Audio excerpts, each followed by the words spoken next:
Sa araw nga po pala na to kabisdak, ito na yung final testing patungkol sa sequential motor control circuit and 5 segundong pasilip sa ating schematic diagram. Of course, 10 seconds na pasilip sa ating kinaham na panghimagas. Ayun, oh, grabe guys, ang lupit naman yan, ang lusog, sobra.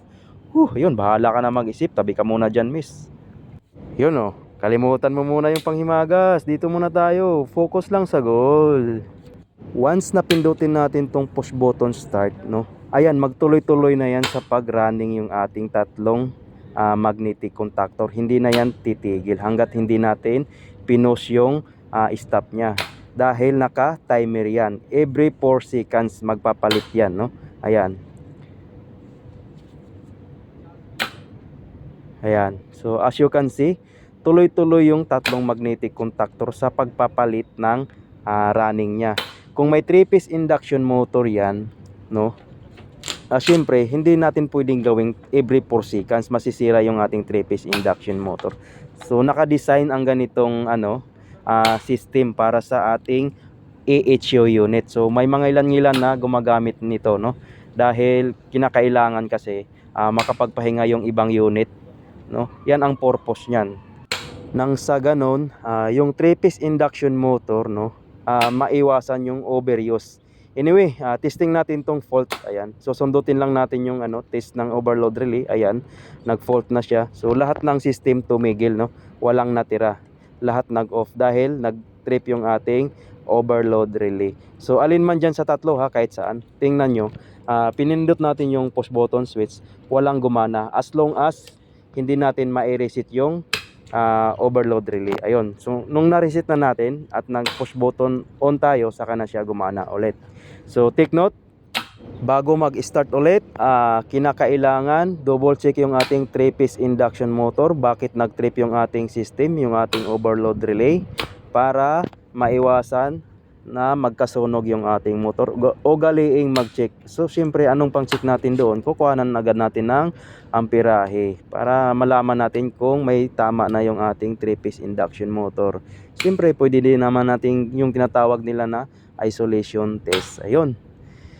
So ang kulang na lang dito, pwede natin kabitan ng PLC to, tapos i-connect sa DDC panel or direct digital control, and iko-connecta na sa building management system, no, para sa computer na tayo mag-set up ng oras kung alin o ilang oras papaganahin natin yung unit, dahil ito ay periodic sequence automatic motor control circuit. Ayan, so ito yung purpose ng ginawa natin ngayon, no.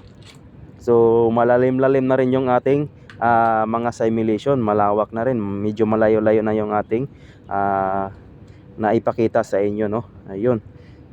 So sa mga HVAC technician, alam nila to, yung mga sequential, alam nila kung anong ibig kong sabihin, no. Ayun, sa ating mga HVAC technician, shout out sa inyo, at napakainit ng nila, yung trabaho nila, lalo na pag summer, laging nasa labas yung mga yan. So saludo sa inyo guys, no. Ayun, so balik tayo dito. Yun, gaya ng sinabi ko, isang pasada pa sa fault, no. So gaya ng sinabi ko, alin man dyan sa tatlo ang mag-fault, lahat yan titigil, no. Kailangan i-reset ang isang system para gagana lahat. Excuse me po. Ayun, isang pasada pa ulit, babalikan natin yung sinabi ko patungkol naman sa fault. Ayun, bali aantayin lang natin na umikot yung ating system, and then susundutin na natin yung test fault ng overload relay. Ayan, tapos para mawala yung fault, i-reset lang din natin and start.